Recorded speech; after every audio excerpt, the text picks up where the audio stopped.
Hi, Sonic fans. This is my tribute to the Sonic the Hedgehog series. And in this video, I'm going to be explaining how, back in the day, the Sonic the Hedgehog games, the comics, and the TV shows were all connected in certain ways, where it wasn't completely an issue like it was later on with people complaining and people saying they like this version of Sonic better than the other version of Sonic. Sonic was always the same character until they destroyed him in the 2010s for the most part. So I just want to do a whole thing where I'm going to explain, since no one else is able to do it, I'm going to actually explain how all the comics, the TV shows, and the games are all connected. And this is just my theory, it's just for fun. And let's get started as the ultimate tribute to Sonic the Hedgehog. Okay, so this is the true Sonic timeline. So, Chapter 1, I'm going to say the first part of the timeline, number 1, is the pilot episode to Sonic Underground, because Sonic is a baby. And of course, he has his brother Manic and his sister Sonia. Sonic's mom gives her children away. She's afraid that Robotnik is going to kidnap them and all that kind of stuff. And like the wizard says that her children are special. So anyway, that's the first chapter, the very beginning of Sonic, is the pilot of Sonic Underground. Not the whole show, just the pilot. Okay, with me so far? Good.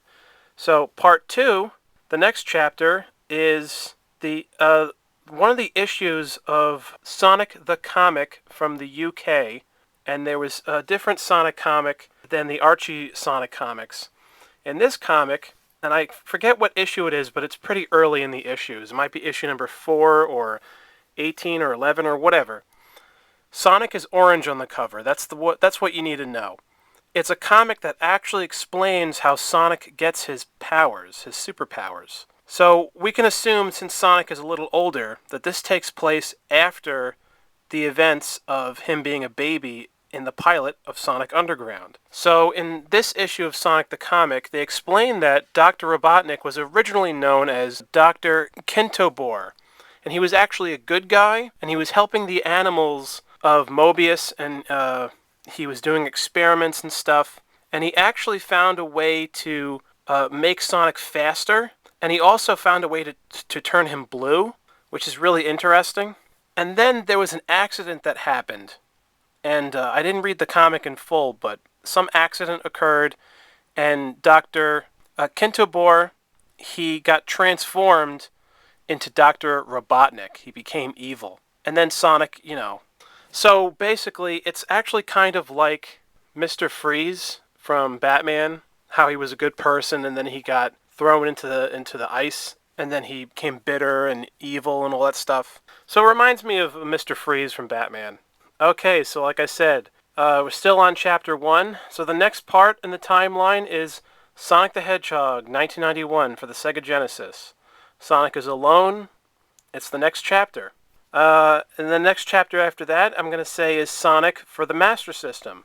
And it has different levels, so it isn't the same game as the Genesis game, aside from Green Hill Zone. So it basically is a completely different game. So we can assume it takes place right after Sonic 1, the video game, and he's just running through more levels by himself. It's a perfect place in the timeline. The next chapter in the timeline I'm going to say is the Sega Sonic the Hedgehog arcade game. Why? Because, well, Tails is not here, Knuckles is not here, and it was released in 1992, I think in Japan, and in 93. It's in the right place in the timeline. And the more I think about it, Ray the Flying Squirrel is like the early version of Tails, and Mighty the Armadillo is like the early version of Knuckles. So anyway, underrated game, it's special, it's a great game, and I think it should be in the timeline. It makes sense because Mighty the Armadillo returns. Mighty the Armadillo is my favorite Sonic character, aside from Sonic and maybe Shadow or whatever. Mighty is important to the timeline of Sonic. He appears a lot, so it's important to mention him in the timeline. So why not have this be here? Okay, so the next chapter I'm going to say is Tails' Adventure for the Sega Game Gear. And why? Well, because the events in this game take place before Tails ever met Sonic the Hedgehog. So he's on his own. He's really young, of course. Tails is traditionally young in the Sonic series. And since it takes place before he ever met Sonic, I'm going to say all that stuff was going on around the same time that Sonic was running around by himself and he met Mighty and Ray. Then. So that's the next chapter. Tails' Adventure takes place after Sega Sonic the Hedgehog.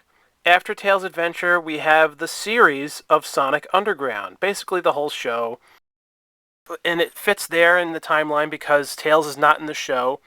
But Sonic does meet Knuckles for the first time here, which is a little conflicting because a lot of us like to think that Sonic first met Knuckles in Sonic 3. But then again, he may have already met him originally in Sonic Underground.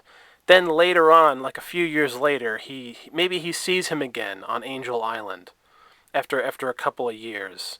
So maybe Sonic does recognize Knuckles in Sonic 3, but the first time he meets him is in Sonic Underground. So after Sonic Underground, the show, the next thing in the timeline is Sonic the Hedgehog 2 for the Sega Genesis. He meets Tails. It's the events of Sonic 2. Good place in the timeline, perfect. Next title I'm going to say is Sonic 2 for the Master System. Tails is kidnapped by Robotnik, and Sonic has to rescue him.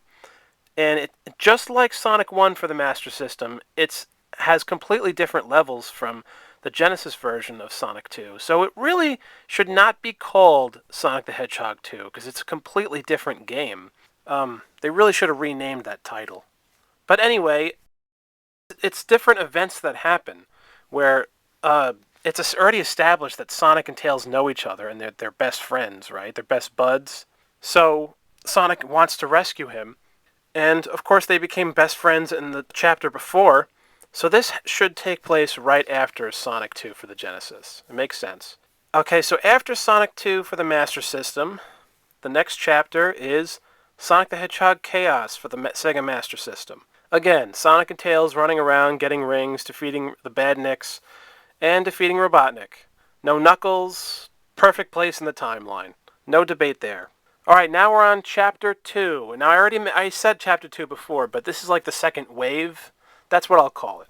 Second wave. Alright, the second wave in the timeline. The next chapter after Sonic Chaos is The Adventures of Sonic the Hedgehog, the TV series. Because it's just Sonic and Tails there. You got Scratch and Grounder, Robotnik, and Sally Acorn appears in the finale of the show, which was a Christmas special, which I think was called Sonic Christmas Blast. And since Sally appears at the very end of that show, it establishes that the fact that they just started to meet each other, and that the next chapter coming up will be the Sat AM cartoon and the Sonic comics. So it's perfect that Sally appears at the very end of Adventures of Sonic the Hedgehog, because they were showing how him meeting new people through the games. Like I already mentioned before, he meets Ray and Mighty, he meets Knuckles, he meets Tails. It all fits perfectly in how I'm explaining this, in my opinion. So, after the Adventures of Sonic the Hedgehog TV series, the next chapter is Dr. Robotnik's Mean Bean Machine for the Sega Genesis. Why? Because, well, this game is based off of that show, and Scratch and Grounder and Coconuts are in the game. So, it's really perfect. The next chapter after Mean Bean Machine, I'm going to say, is the Sat AM Sonic cartoon and the Sonic the Hedgehog comics, both debuted in 1993. And it's perfect. It fits in line with coming right after Mean Bean Machine. More characters Sonic meets. Tails is still here. It's perfect. So the next chapter after the Sat AM Sonic cartoon and the Sonic comic debuted is Sonic the Hedgehog Spinball for the Sega Genesis. It's the darkest Sonic game on the Sega Genesis, and it does feature a bunch of the Freedom Fighters. Yes, in-game, in sprites, from the Sat AM Sonic cartoon and the Sonic comics. Sally Acorn is in Sonic Spinball. Okay, so then after Sonic Spinball, the next chapter I'm going to say is Sonic CD. Why? I don't know. It's 1993, and also the manual of Sonic CD mentions Sally Acorn. So it still fits in with the timeline of the characters meeting each other. It's also the first time Sonic meets Amy. Amy didn't exist before Sonic CD, so it's perfect. And really, it just fits. Third wave. Okay, so after Sonic CD, we have Sonic Drift. Why? Well, because at the end of Sonic CD, and of course Tails is not in Sonic CD, there's an image of Tails next to a car, and it says, "See you next game." So basically, they're telling you the next chapter in the timeline after Sonic CD is Sonic Drift. Plus, Amy returns, who debuted in the last title, so why not? It fits. So Amy's still around, right? So after Sonic CD is Sonic Drift. So next chapter after Sonic Drift is Sonic the Hedgehog 3 for the Sega Genesis. He sees Knuckles again after a couple of years since the underground days. And this time he has a conflict with Knuckles, which Sonic has always had a conflict with Knuckles, so. And maybe you can say something like Knuckles has changed since the underground days, or something like that. Like he isn't exactly the same as he was during the underground days. Now he's become more suspicious of other people because now he rediscovered his roots and he discovered Angel Island. Whereas during the underground days, maybe you can say something like he was wandering around and he was confused and he didn't know what his purpose in life was.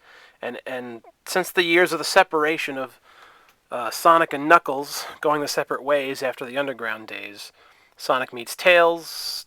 He finds more of a purpose, right?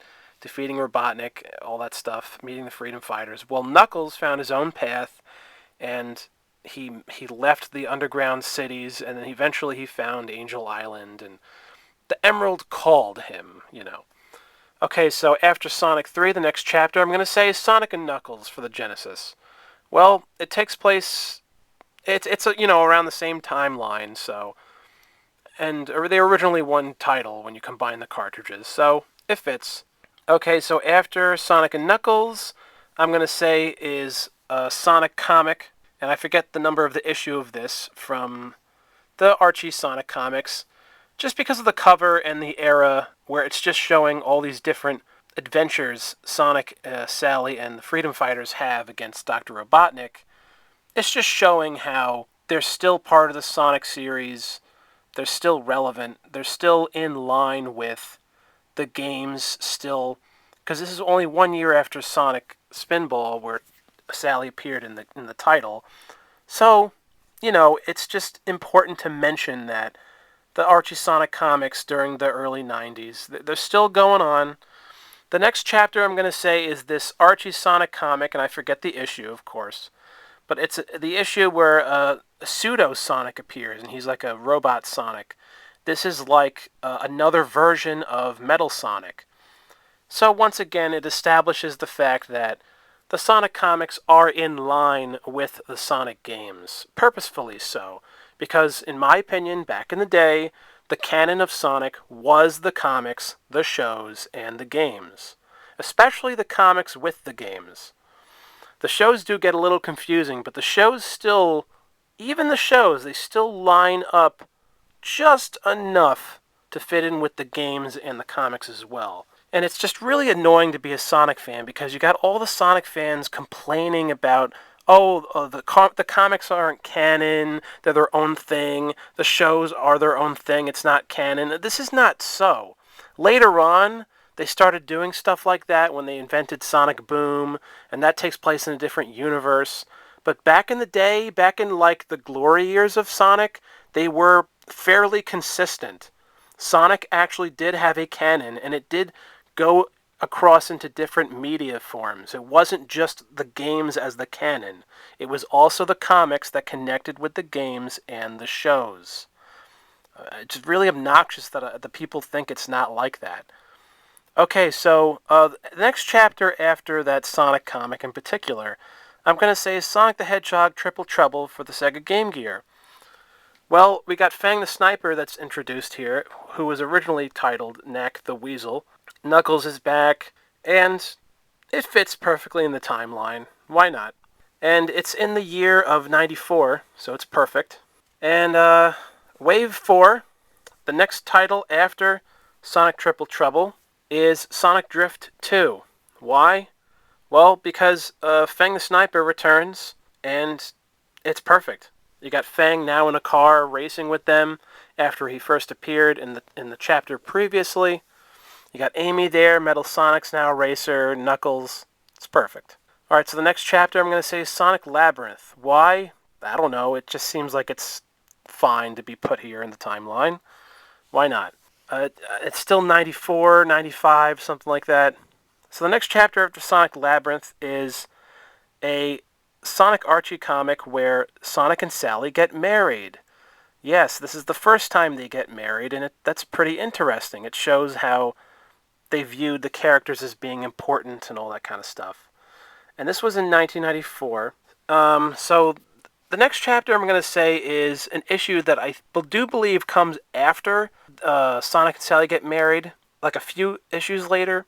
It's this one particular Archie Sonic comic where they make it seem like Sonic is dead and that Sonic had died, and they build this statue of Sonic, and it's very touching. It's awesome. It's really cool that they really did that, and it just showed that all the characters really had a bond and felt something for Sonic as a character, that he was a hero to the freedom fighters. And it's a very significant comic. I mean, come on, it's like they think Sonic's dead. It should be in the timeline because the stories of the comics, they're storylines, they're chapters in this long story of Sonic. This is an important chapter in the long history of these characters where all the freedom fighters thought Sonic was dead, so it should be in the timeline. It's part of the timeline. Of course, Sonic isn't actually dead. I think he comes back in the next issue, but they make it seem like Sonic's dead. I don't remember exactly how he comes back or how they figure out he's still alive or whatever, but he is still alive. So the next chapter I'm going to say after that Sonic comic in particular is an issue from Sonic the Comic where it's from 1995, and it says that Knuckles meets the Chaotix for the first time, which is really cool and really interesting, and a lot of Sonic fans don't realize this for some frickin' reason, but Knuckles is the leader of the Chaotix. That is his group, and apparently they were already formed, and Knuckles meets them in this comic, and then he becomes their leader. So after that chapter, the next chapter is Knuckles Chaotix for the Sega 32X. Same year, 1995, and it takes place after that Sonic comic because Knuckles Chaotix, the game, it establishes that Knuckles is the leader of the Chaotix, and now he knows them, and this is their new adventures. So yeah, it's perfect. Fifth wave, okay. So we're still in 1995, so after the Knuckles Chaotix 32X game, we have the Knuckles Chaotix comic book, which was a special they had, which was like a standalone comic. So this is the comic expanded storyline version of the game, which is really cool. You got the red evil metal Sonic in there. Sonic is in there. And at the very end of Knuckles Chaotix, you can actually see Sonic and Tails flying with the tornado and the credits and everything. So yeah, it's perfect. And in this comic in particular, and if this is what I remember, at least, the Sonic and the Freedom Fighters also meet Knuckles and the Chaotix. So it establishes that the Freedom Fighters and the Chaotix, they both meet each other and know each other, for now and for the future storylines of the characters. Okay, so the next chapter is this particular issue of Sonic the Comic, and these Sonic the Comics from the UK, they are in order, the issues. The same thing with the Archie Sonic comics I'm listing. At least, I'm not listing every Sonic comic from the UK and every Sonic comic, Archie comic. I'm not listing every single issue in the timeline, because that would take forever. I'm just putting the most significant ones that I feel like are significant to the timeline. Because a lot of other things that happen in the storylines of the comics, the two comics, you can fit some of them in certain areas, and certain areas you can't. So, you know. But anyway, why am I mentioning this one as the next chapter? Well, you got like this orange-red metal Sonic who only appears in this UK comic, and his name is Metal Telex or something. And he has like a hover chair or something, and he's really cool, and he is a red metal Sonic, which is also like the evil red metal Sonic machine or whatever, Badnik from Knuckles Chaotix. And it's also 95, so why not? It's the next chapter. It takes place right after. So after that Sonic, the comic that introduces the evil Emperor Metaltalix, we have Tails Sky Patrol. Why? I'm not really sure, but I think it should be mentioned in the timeline because Tails is spreading his wings, or his tails rather, and he's flying around and he's doing his own unique missions, and there's actually a lot of really interesting trivia behind this game, and while I think the gameplay is a pain in the ass, but it's still charming, and it's cool that Tails got 2 of his own standalone games for the Game Gear. And it is 1995, so why not? Tails Sky Patrol is the next chapter. Alright, next chapter after Tails Sky Patrol is Sonic 3D Blast, the events of Sonic 3D Blast, the Genesis title.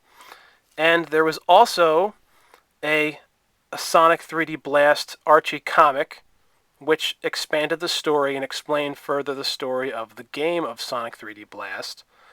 And that same year, in 96, they also had a Sonic the Hedgehog comic, the UK comic with the Flickies. So it also explained the Sonic 3D Blast storyline further in both comics. Wave 6, we have Sonic Blast, just Sonic Blast, for the Game Gear. I think this is a great underrated title, by the way. I might do a review on it. I don't think it's a bad Sonic game. I think the graphics are really charming, and I don't know, I think it's fun.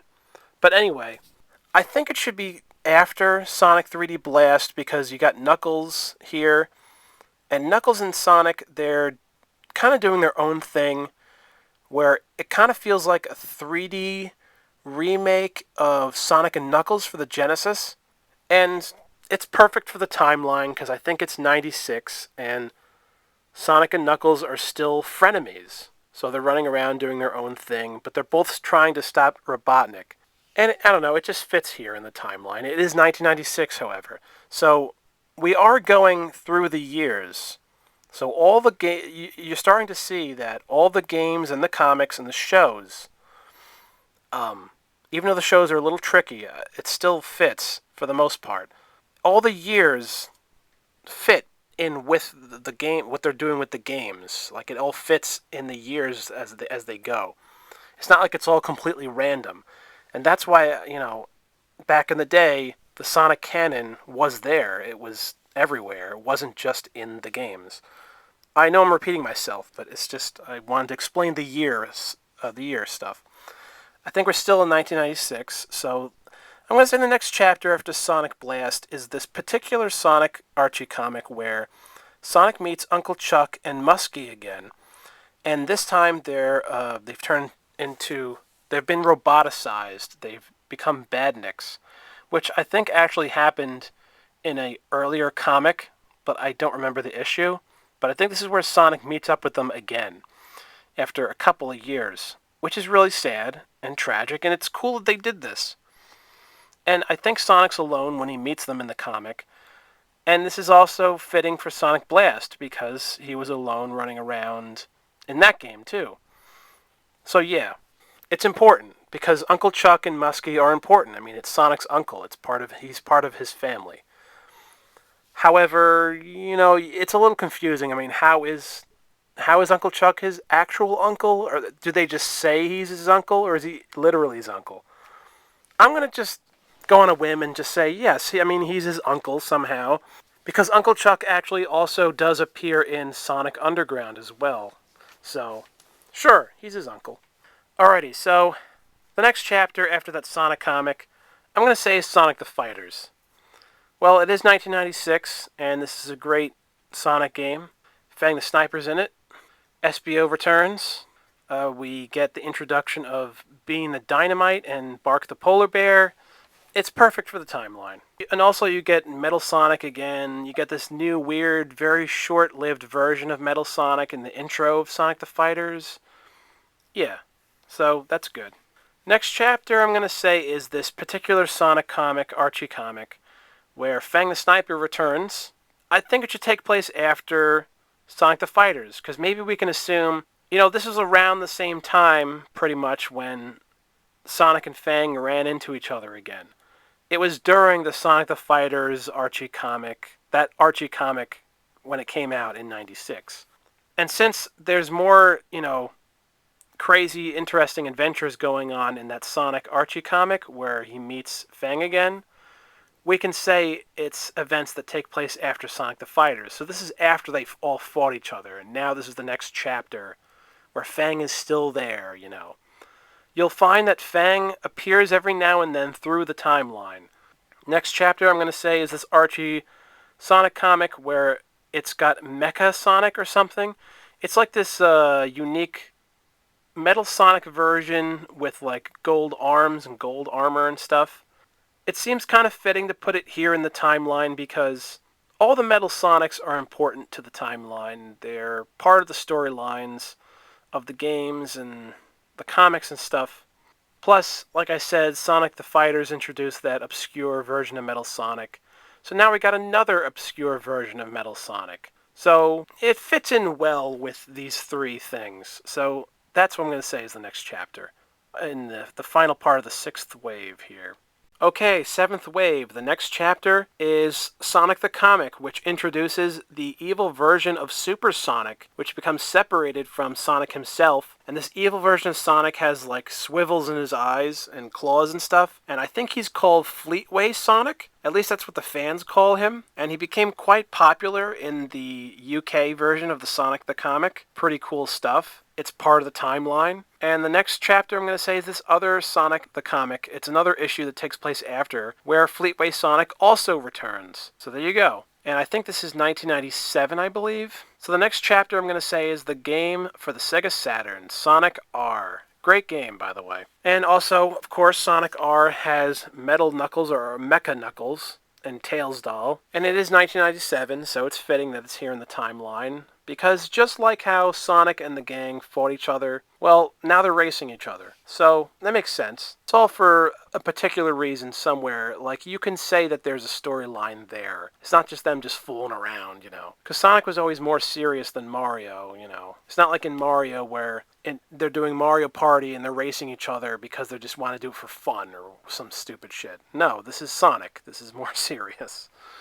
I love Mario, by the way, but I'm just saying, these are just examples of how Sonic is... The people that worked on Sonic back in the day, they took Sonic more seriously as a series. Okay, so the next chapter is this Sonic UK comic where Sonic fights Mecha Knuckles, which is also, from 97. I'm saying it takes place after Sonic R because Sonic sees Mecha Knuckles again in Sonic R and races against him. And now in the next chapter, he's fighting against him. Mecha Knuckles being here is the real main reason why. It fits in right after Sonic R because Mecha Knuckles is in both things. And this is 97, so why not? So the next chapter I'm going to say is a Sonic UK comic where the Chaotix return and Sonic is with them. So yes, even though it's not the early 90s anymore, the Chaotix are still alive. They're still being utilized. They're still in the storylines. Sonic still runs into them every now and then. That's why it's important to mention every time the Chaotix show up because,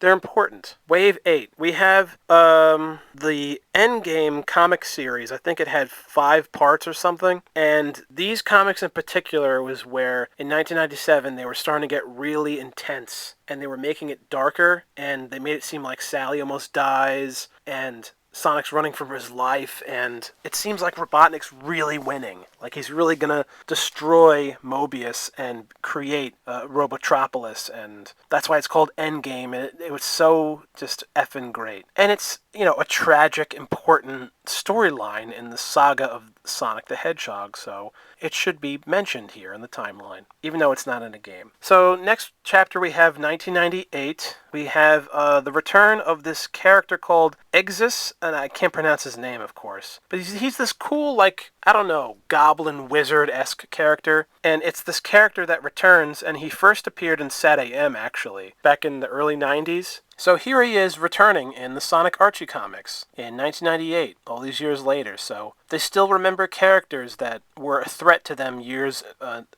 past. So this is the return of Exus, or whatever. Next chapter, we now enter 1999, right? Okay, one of Sonic's greatest years as a game character. We have an issue of Sonic the Comic where Fleetway Sonic returns. Super Sonic's back with a bang. So, again, They're showing how Fleetway Sonic is a character that is returning. He's part of the storyline. A year prior, he was running around fighting Sonic and stuff. Or a year or two before, or whatever. Next chapter, 1999, Sonic the UK comic. It's an issue where Fang the Sniper appears on the front cover. So, once again, Fang is still around. Very cool. Even though it's 1999 and this is like we're gearing up for Sonic Adventure, right? Yeah, it's surprising. Like, Fang is still here. Like, just because Fang is not in the later games doesn't mean that Fang is not part of the Sonic story. I just want to mention that. That's why it's important to mention this comic in particular. That Fang is still around, the Chaotix are still around, all this stuff. Okay, so next chapter I'm going to say is Sonic the comic UK, and he's with the Chaotix once again. You got Mighty there with Sonic and SBO, Charmy the Bee,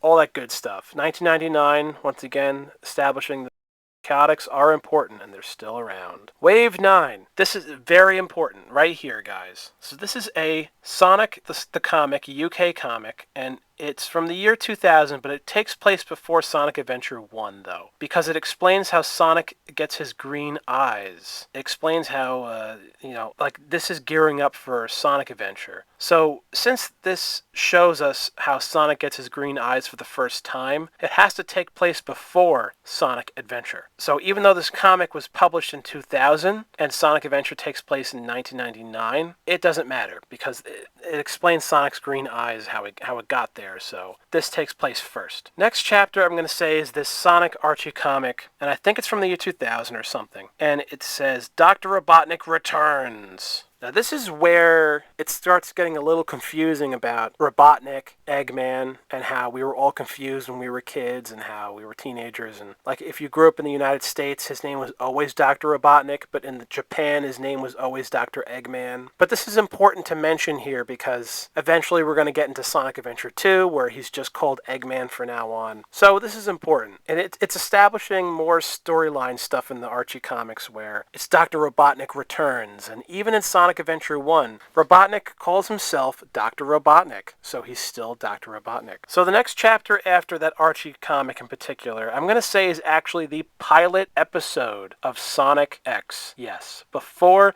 the events of Sonic X, the beginning of Sonic X actually takes place right before Sonic Adventure happens. Why? Because the pilot explains how all the Sonic characters wind up on planet Earth. Because if I can recall correctly, they travel in like a dimension and it brings them to Earth, to the Earth dimension. Whereas before that, they were all on planet Mobius. Maybe they don't call it planet Mobius in the pilot, but that's really where they all are. So they all got transported there. Knuckles, Tails, Rouge, Sonic, Eggman, And that's why it's important to mention here, because this pilot of Sonic X explains why they're even on Earth in Sonic Adventure. So it takes place before Sonic Adventure. And then the next chapter is the first Archie Sonic comic that is the Sonic Adventure tie-in to the Sonic Adventure Dreamcast title. And the comic shows how you got Amy there, of course. It shows how the Freedom Fighters moved to Earth as well, along with Sonic, Tails, Knuckles, and Amy, the Fab Four. Sally and the rest of the gang are also now on Earth as well. So this comic establishes that the Freedom Fighters were there in Sonic Adventure, actually. Just because you don't see them in the game doesn't mean that they don't exist there. They exist. They show you that they're there in the comic, which is very cool. So it shows how the comics actually fit in line with the games, at least for the most part. And this comic in particular takes place a little bit before the events kick in of Sonic Adventure. So this is actually like we're nearly there. So it kicks off the Adventure 1 storyline, basically. Wave 10, okay. Next chapter, Sonic Adventure, Sega Dreamcast. The classic. One of the greatest video games of all time. And dare I say, a little underrated these days. So, there you have it. The next chapter I'm going to say is the Archie Sonic comic where Sonic fights Chaos in the Rain, which are the events that happen in Sonic Adventure for the Dreamcast. But this Sonic comic in particular adds a little more dialogue, there's a little more detail in the story, and it's also showing that there's more stuff going on in the storyline of Sonic Adventure than the game shows. you. It shows how the freedom fighters are still there and all this other stuff is actually going on as well. So once again, it's like the comics are like the expanded storyline version of the games. Yeah, anyway. So the next chapter is another issue of Archie Sonic, Sonic Adventure tie-in. You got Big the Cat on there. Perfect. The next chapter, we have another Sonic Archie comic with, you got Knuckles fighting Chaos. Sonic is there, still part of the adventure storyline going on where they're all fighting Chaos and everything else. And the Freedom Fighters are still there. And the next chapter, we have the Archie Sonic comic where you see Perfect Chaos right there on the front cover. So now we have Perfect Chaos emerging, and they're getting ready to fight him. So we're at the end of Sonic Adventure 1. The next chapter is the Archie Sonic comic, where you got Super Sonic there, ready to fight, keep fighting Perfect Chaos, still trying to defeat him. You got Knuckles there, right there with Sonic on the front cover. Wave 11, very important. In Sonic Adventure, there is one of the test tubes of Robotnik's lair where there is a black metal Sonic with machine gun hands. He never does anything in the game, and he's very mysterious. So that's really super cool that's there, and everyone always wondered, oh, wow, who is this other metal Sonic, right? We don't get to see him do anything in the game, or even in Sonic Adventure 2, or whatever. But actually, the next chapter is a Sonic Archie comic, issue number 85, which takes place right after Sonic Adventure, okay? It is right after they defeat Perfect Chaos. Sonic actually fights this black, mysterious metal Sonic. Yes, the same metal Sonic that was in Sonic Adventure. Sonic fights him in Station Square, and it's perfect. You know, just when you think Robotnik was totally defeated, he has one thing left up his sleeve, and that is this thing he was working on. And during Sonic Adventure, this extra powerful black metal Sonic character. So Sonic fights him, and it's perfect. I mean, this is amazing, guys. This is them showing something that appears in the game and then expanding it in the comics. Amazing. So then the next chapter after that is a issue number 86 where you got Sonic being like, hey, didn't I beat you last month? And the robot's like, not exactly. Perfect. So Sonic actually didn't totally defeat him the last comic. So this is like the mysterious black robot mecha Sonic storyline saga. And it takes place right after the events of Sonic Adventure. Phenomenal. And this is amazing stuff right here. Wave 12, we have this Archie Sonic comic, which has a tie-in for the storyline of Sonic Shuffle. And then the chapter after this Archie Sonic comic is the game, the Dreamcast game Sonic Shuffle, because now we're in the year 2000. Now, why am I saying the Sonic Shuffle game takes place after the comic? Is because I think this is the only Sonic comic that explains the Sonic Shuffle storyline. And I'm putting the comic before the game because at the end of this comic in particular that I read when I was younger, Sonic, they show him first meeting Illumina and him first entering into Imaginary World with Knuckles, Tails, and Amy. And they all went through the same thing Sonic went through, where you don't know if it's a dream or it's real, and it like blends the lines between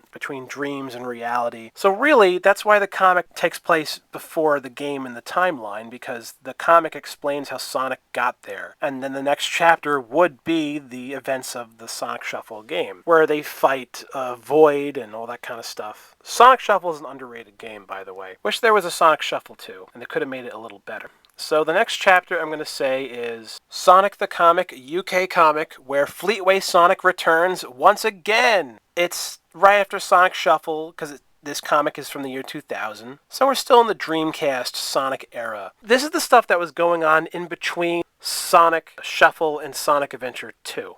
All this storyline stuff with Fleetway Sonic between those two games in particular. In between Sonic Shuffle and Sonic Adventure 2 was all these comics and the important stuff, events that happened in the comics with the other characters. So the next chapter is Sonic the Comic UK. Takes place after, where you got Fleetway Sonic, or whatever his name you want to call him. He's really winning and really defeating them, and of course he will be defeated. Next chapter, Sonic the Comic, UK, where you got the Chaotix are still here, the year 2000. Still relevant, still important. Next chapter, we have this Archie Sonic comic, the year 2000, and I didn't read it in full, but I think it's where Sally Acorn betrays Sonic, and that's why it says Besieged on the cover.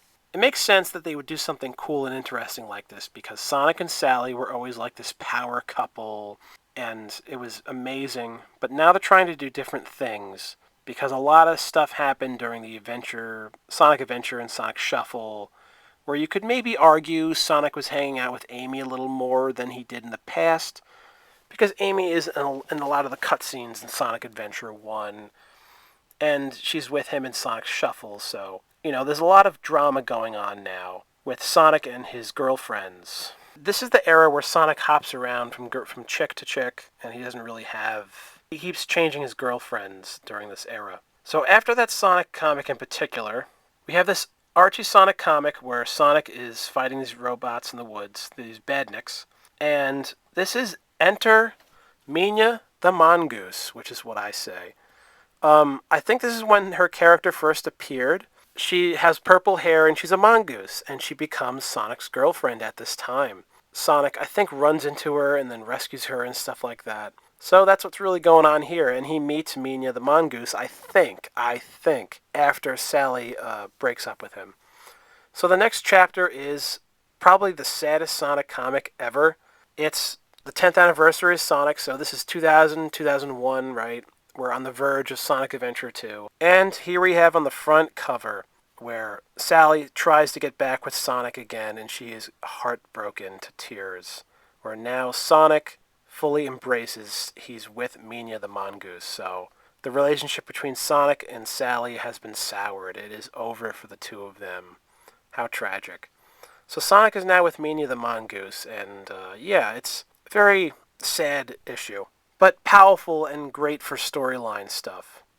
It's not the end of Sonic and Sally, by the way. Sally still sticks around for a long time after this, and they get back together and all that stuff.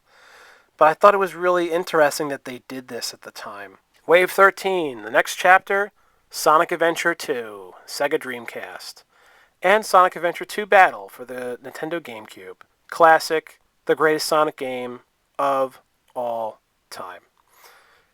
Alright, so, next chapter after that is Archie's Sonic comic, which is the Sonic Adventure 2 comic adaptation from the game.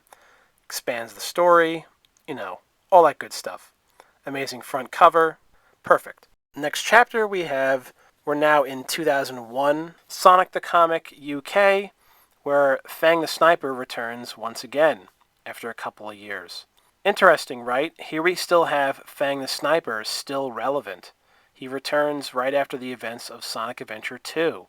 Yes, even in the early 2000s, they didn't forget about Fang. Very, very awesome. Alright, so the next chapter we have 2001, Sonic the Comic, where Fleetway Sonic returns once again. Yes, his revenge for like the third time now, I think. So the next chapter after that is this Archie Sonic comic that takes place in the year 2002, so it's after Sonic Adventure 2. And I always love this front cover. It says, "Say it ain't so, the return of the original Dr. Robotnik." And they're just in shock, and it's just amazing. And it's perfect for the year 2002. It's just amazing they did this, because everyone growing up back in the day were all confused how now all of a sudden his name is Eggman in Sonic Adventure 2, and this Sonic Archie comic is now, talking about that and referencing it and making it part of the Sonic storyline and stuff. Like, it made it confusing. It made it seem like, oh, well, is Eggman like this different character from Robotnik? But they're really the same character, but it's interesting. It's confusing. It's very cool. All the stuff with dimensions and all that kind of stuff. So the next chapter, 2002, we have Sonic Advance. The events of Sonic Advance, where I think there's a Metal Knuckles in that game. And yeah, it's just the events of Sonic Advance. It takes place after Sonic Adventure 2. Because Shadow is not here, because Shadow is dead. At least for now.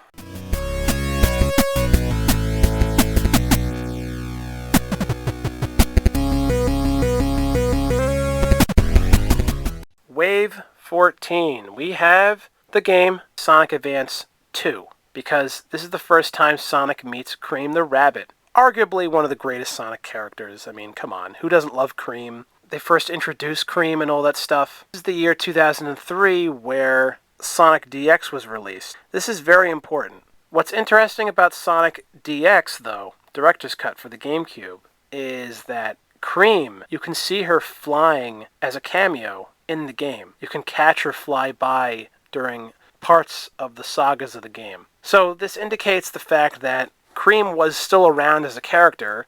She just didn't meet Sonic and the gang yet. But she oversaw all their stuff that was going on.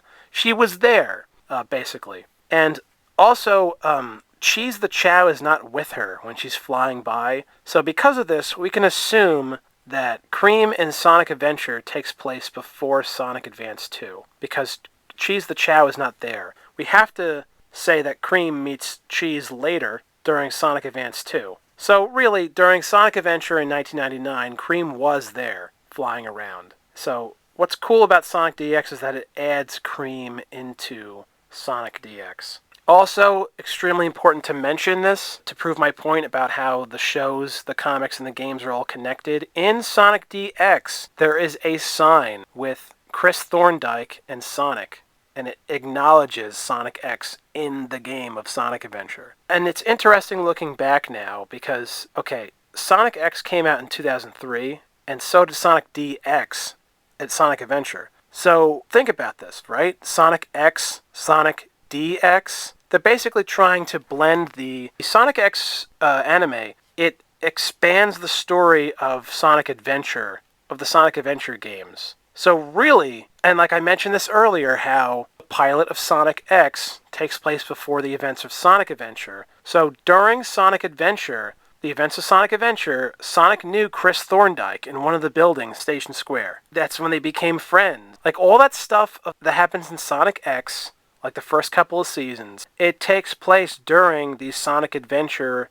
storyline of the game. That is why Chris Thorndike appears in Sonic DX, Sonic Adventure DX, because Chris Thorndike was there. Same thing with Cream. Cream is also in Sonic X, and that's why Cream is in Sonic DX. So basically, Wave 14, you got Sonic Advance 2, then the next chapter is Sonic Heroes. Wave 14 begins with Sonic Advance 2, then the next chapter is Sonic Heroes, because Cream is in Sonic Heroes.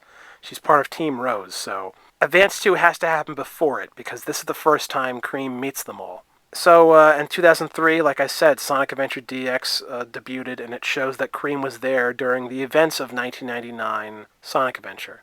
Okay, so 2003 is a little confusing, but it still all fits. It still ties in together. Hope no one's too confused about 2003. I think I explained it well enough. Alright, we gotta move on, so Wave 15. So after the events of Sonic Heroes, we have the Archie Sonic comic from 2003 that says, introducing Sonic Adventure 2.5 Alpha. We almost got Sonic Adventure 3 back in the day, guys. Like, not all of you realize that there was not just Sonic Adventure 2 and Sonic Adventure 2 Battle, but there was also Sonic Adventure 2.5. Yes, it was the storyline that took place in the comics. But this takes place after Sonic Heroes, though, because Shadow returns from the dead. Because Sonic Heroes explains how he returned in, like, the pod or whatever, and he's a clone of the original Shadow or whatever. Then the next chapter after that comic, after issue 124, is the 10th anniversary issue of Sonic Archie comic. And this, right here, I read this when I was younger. This is the best issue of all the Sonic comics. It feels like the ultimate Sonic experience, where it combines the adventure games so perfectly with all the other characters, and they're all there. It's amazing, and it is like Sonic Adventure 2.5, the storyline, and it concludes the storyline here. So if you're trying to get into the Archie comics of Sonic, I recommend this issue highly. Read this one first. It'll get you into all of it. And this comic in particular, it feels like this big build-up of all the years that Sonic's been around. Like I said, 10th anniversary is Sonic as a character. The first 10 years of Sonic were magical. They were amazing.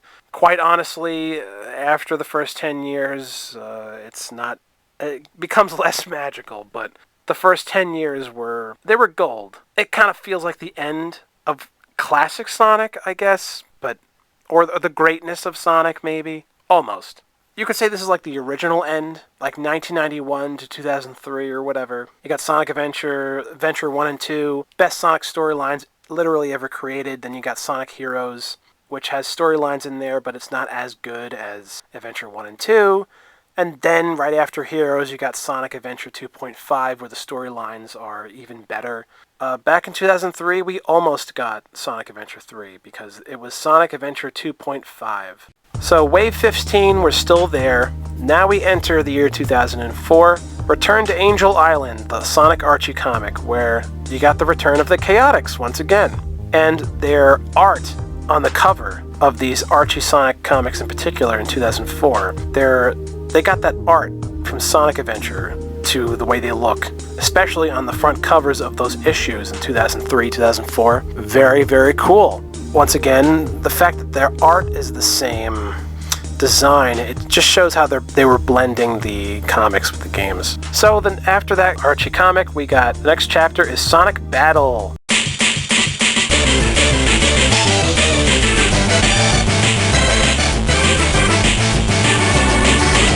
For the Game Boy Advance, because it's 2004. And Shadow is, still around, of course. Great title. You got Emerald or Ermel, the orange robot character, which his storyline is very similar to E102 Gamma, and even Shadow the Hedgehog's storyline. So there is actually a story to Sonic Battle, and it's great.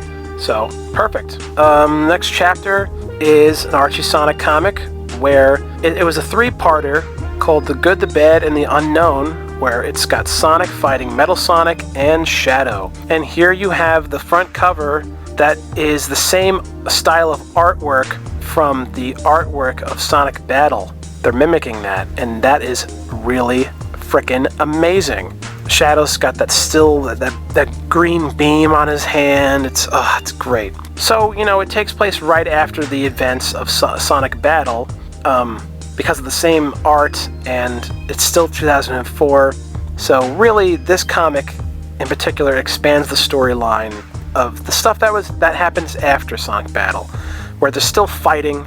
So the next chapter I'm going to say is Sonic Advance 3, 2004. Wave 16, we now enter 2005, and we come with the controversial Sonic game, Shadow the Hedgehog. That's the next chapter. I actually really like this game. I think it's a good game. It's good, but it's got flaws, but I don't think it's a bad game. I think that's going way too far. I would actually argue Shadow the Hedgehog is probably the last good Sonic game, or you could say Sonic Unleashed was the last good Sonic game. I would say Unleashed was like the last gasp, but really the last adventure good Sonic game that feels amazing in the adventure style is Shadow the Hedgehog. Next chapter, we have Sonic Rush 2005, where Sonic meets Blaze the Cat, another great Sonic character. Next chapter, we have 2006, we have the original Sonic Riders. I love this game, it's a classic.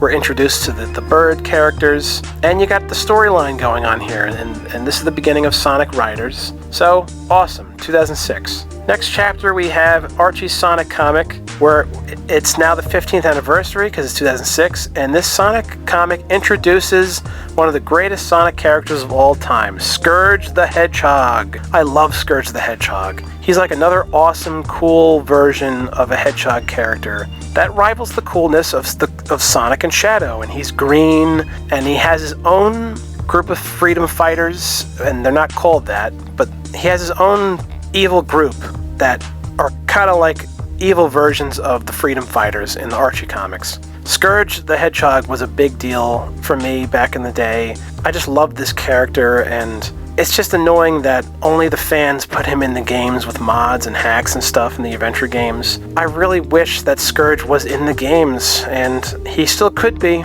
But this was the golden age of Scourge. This is when Scourge emerges and becomes such a great, underrated Sonic character. And I just love that title on this cover. There's a new kid in town. Perfect. Wave 17, we have Archie Sonic Comic, issue 163, where Ignis, that monster guy, he returns once again. So, he's still important, and he returns in 2006. And yeah, the next chapter after that, we have Sonic 06.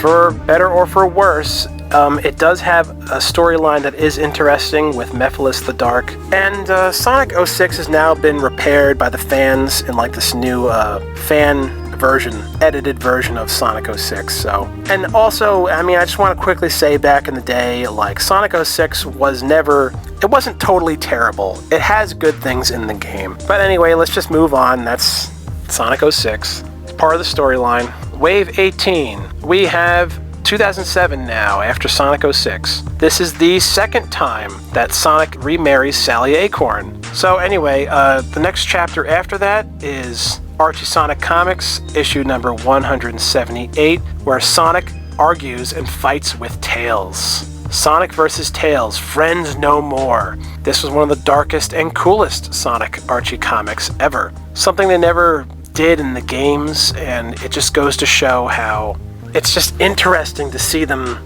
like this, because they never did stuff like this before. And I remember this being it's like an emotional issue with the stuff that happens in it. And like, that goes back to what I was saying before, like, you'd never fucking see a Mario game where Mario and fucking Luigi like hate each other and they fight each other. Nope, only in Sonic though. Another example of how Sonic's better than Mario. So anyway, the next chapter is issue number 181 of Archie's Sonic for 2007. Who is Enerjack? Enerjack is this mysterious, extremely powerful echidna, and a lot of Sonic fans argue that Enerjack is the most powerful villain they ever faced in Sonic history. And Knuckles fights him too, and it's so badass. This is the Enerjack era. I think Enerjack was around for like 3 issues or something like that in 2007. So even though Sonic at this time was on life support in 2007, they were still doing great, amazing stuff in the Sonic comics though. The comics kept Sonic, the real Sonic, the great Sonic, alive during the late 2000s, when the games were doing poorly. He was losing his luster because of 06 and other things. But the Sonic comics in the late 2000s, they kept Sonic afloat, the real version of Sonic, and they kept Sonic great.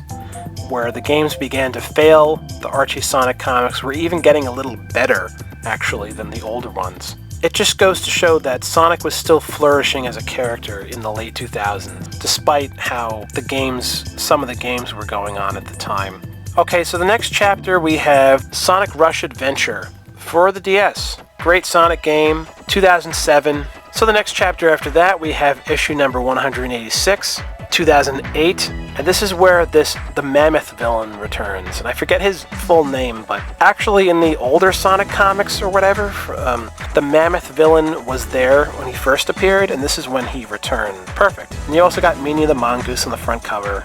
Wave 19, and like I said before, this is the Scourge era. You got issue number 189 and 190, where you can combine the front covers together to make like a full image. And this was the Great War between Sonic's Freedom Fighters and Scourge's group. I forget what they were called. But as you can see, they had dark versions of the Freedom Fighters. And it's amazing. And there's also Fiona the Fox here on the front cover, who Sonic dated, I think, and then also Tails dated her in like the 90s or something, and now she becomes a Scourge's girlfriend. So she first dates Sonic, and then now she's dating Scourge. So it's interesting that they kept Fiona the Fox alive, and they kept doing stuff with her later on. 2008, next chapter, we have issue 194, the original version of Amy Rose returning from another dimension or whatever. Next chapter, issue number 195, 2008, we have the return of Silver the Hedgehog. Yes, you can see his hand on the front cover, he's levitating all of them. And you got Scourge is still there. Yeah, you have like this Robin Hood version of Sonic who's right there on the front cover, and this is when he returns. But he first appeared in the late 90s or whatever. Cool character. Alright, so next chapter, 2008, we have Sonic Riders Zero Gravity. Pretty good game. Arguably better, worse than the first Sonic Riders. I think Sonic Riders took a dive when they made the later one. after this, but the first two Sonic Riders were good, solid games, despite some flaws in like the gameplay or whatever. The worst thing about the gameplay of the original Sonic Riders was how you had to fill up your frickin' board with air during the race, fill up your car with gas during the race. It was horrible. I mean, that part was horrible, but other than that, you know, good game. So the next chapter, we have Sonic Unleashed. Good Sonic game, cool Sonic game, and really almost the next Sonic adventure, because the Sonic Unleashed was called Sonic World Adventure in the UK or something like that. So, I mean, Sonic Adventure is in the title of the game.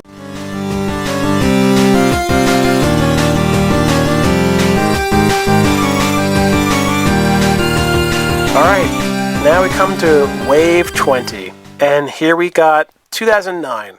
This was the return of Sneevely, who was Dr. Robotnik's sidekick during the 90s. Also, I think of another evil echidna is now a robot or something, a badnik. I remember reading this at the time in 2009, and this was when the Sonic Archie comics were at a pinnacle. This was greatness. It was amazing. It was just this giant, phenomenal tidal wave where here it is in 2009 where Sonic is struggling so badly in the games with such a mixed reception, so intense from the games. Sonic's reputation as a game character went down the toilet, but he was still kicking ass and having amazing adventures in the Archie comics. And this is why all Sonic fans should appreciate the Archie Sonic comics, because the Archie Sonic comics kept Sonic amazing during the darkest times of the games, of the game development. And also, this was probably the best storyline of the Archie Sonic comics when they brought back Sneevely. I mean, maybe a little bit better than Sonic Adventure 2.5.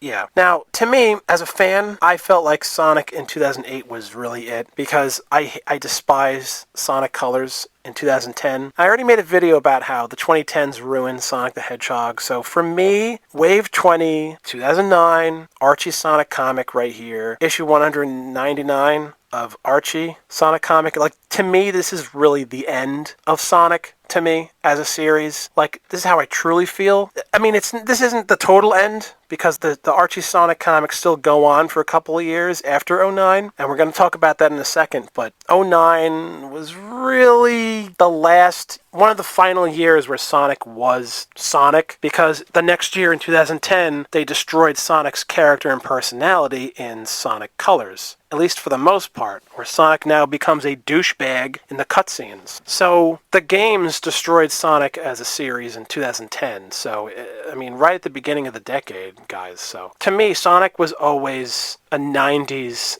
and 2000s character.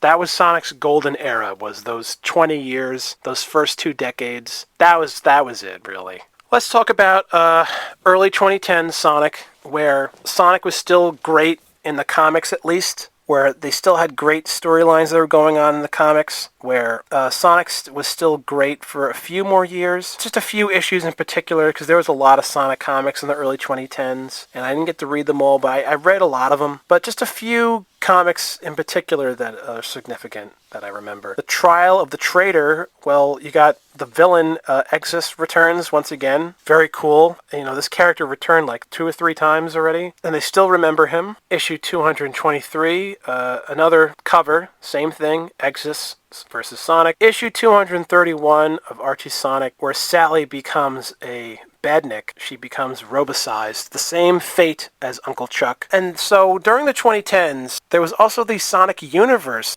comics that came out, which are interesting. There's storylines that happen in those too, and that's important and stuff like that. And I do remember that there's a lot of stuff in the Universe comics that takes place in a different dimension or something. Or I think the Universe comics takes place in the future. Not that the original Archie comics of Sonic never did that, because they did do that. But I think Universe, and by its title, I think it's showing more stuff that's in the full universe of Sonic, like in different storylines and different timelines and stuff like that. Which makes it, you know, really confusing, actually, and that's why I felt very overwhelmed when Universe came out, the Sonic Universe comics. I think they're awesome, but it was just overwhelming, though, because now you got even more stuff to catch up on and all that. Still really cool, though. And also, in the early 2010s, Sonic had a crossover with Mega Man in the comics. Phenomenal. If you guys don't know about this, you should read this stuff because they both fight each other and they both team up. And they have this amazing storyline going on with Sonic and Mega Man. The two blue video game icons together. Phenomenal stuff. Worlds collide.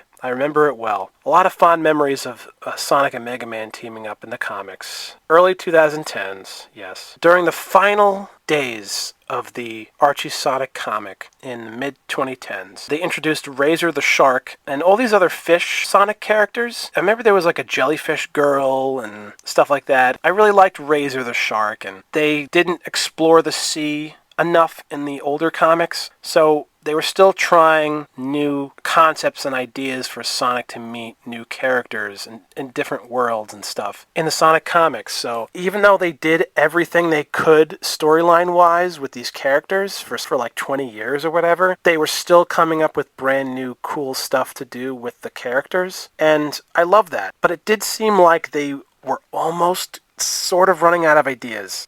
Now you have Sonic with these underwater fish characters, and they're awesome. They're great. But it just seemed like, what else can you do with Sonic? They kind of did everything almost. So to me, it was a sign that things were coming to an end, really. And it's okay, I think. I mean, it's almost okay, The final Archie Sonic comic was issue 290, which, I mean, it was like a remake of Sonic CD, and it just shouldn't have been that. It should have been this ultimate. So it was 2016, the sad end of Archie Sonic. Because when the Archie Sonic comics ended, it was Sonic, the real true Sonic, now in a coffin. The nail was driven fully into the coffin of the original version of Sonic the Hedgehog. And yes, there's all these Sonic comics that came out after the Archie Sonic comics. They're nowhere near as good as the Archie era. The Archie era was peak Sonic.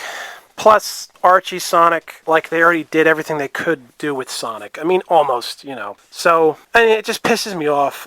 The final issue, 290, with him racing against Metal Sonic is just a remake of Metal Sonic and Sonic CD and all that stuff. It was getting lazy. It was, too nostalgia-based. The finale of Archie Sonic should have been this extremely emotional thing and this amazing thing where it's the ultimate battle once again, and one of the characters should die. Tails should die. Just something really epic and amazing where it feels like it's the end of Sonic, and they do something really different than they never did before, and it's a true big deal, a dramatic ending where it has 3 big issues, and it's oh man, you don't expect this, and it ends on a high note, on this amazing grand finale of true Sonic and the true Sonic fans. But nope. We got this stupid bullshit with the Adventure era was totally dead as a doornail. Everything was now going back to 2D Sonic. Everything was going back to just full nostalgia and nothing new, truly new with Sonic anymore. And all the creativity of the characters and the storylines, it was now going to be done. It was just going to be dead. Sad day in Sonic history. That's the end of the true Sonic's timeline. But there's a few more things to talk about, though. I've regretted to mention, I didn't mention the Knuckles, the Echidna comics, which were going on during the 90s and the early 2000s. I loved these comics. I always loved the covers for them, and I could tell there's all these great storylines in there. But I actually never got to read any of the Knuckles comics. So that's why I can't say where they take place in the story, in the timeline. But, you could just do the math, or, they're somewhere in the timeline, right? With the Chaotix and everything, they're there somewhere in the early 90s when they were released. But I would have to read all the Knuckles comics to know that. But the Knuckles comics were also phenomenal, and a lot of great girl Knuckles characters in there, and amazing stuff where it explains more of the lore of Knuckles and his backstory and his Echidna tribe and his lineage, all these other characters that you get to meet. It was how Knuckles was so amazing and important back then. Kind of ruined Knuckles, and then they made him great again in the Sonic 2 movie that came out in the theaters. But yeah, this was back in the day when Knuckles was taken very seriously as a character, and it makes sense that Knuckles got his own standalone comic because he's one of the greatest Sonic characters, so it's perfect. Also, there was the Sonic X comics. These are important to mention because I think they have other storylines that don't take place during the show, But, of course, since it's the same name, Sonic X, we can assume that these storylines do take place as well. They're just during different eras in the show. You know, just because they don't show it in the show doesn't mean the stuff in the Sonic X comics don't actually take place. They just take place during different days, you know. It gets a little confusing, right? Now you got the Sonic X comics, Sonic Universe comics, the Knuckles comics. But I'm explaining it all, and I definitely think it all fits at the end of the day. And here you got, you know, Perfect Chaos on the front cover of one of the Sonic X comics where, again, like the Sonic X show was the anime version, the expanded version of the adventure games. It really has episodes that expand the stuff that happens in the adventure games. They explain stuff that you don't get to see that happened during that time, like the stuff with Chris Thorndike and the Chaotix coming back. This is it. This is my special tribute, ultimate tribute video to Sonic the Hedgehog. This is my opinion of the Sonic timeline. I did the best that I could. Let me know what you guys think in the comments below. And we need to keep alive the original version of Sonic and not the stupid dumbass versions of Sonic they keep introducing in the new 2010s and 2020s games and all that crap. And, you know, it's just like, this is the true Sonic. The real Sonic is from the 90s and the 2000s. Like, Sonic ended in 2008 or whatever, guys. The Archie comics kept it alive for a couple more years, you know, for like 5 years or whatever in the 2010s, because the final comic was in 2016, but that's the end of the Blue Blur, the true version of Sonic. So my name is SuperPet98. Thank you all so much for watching.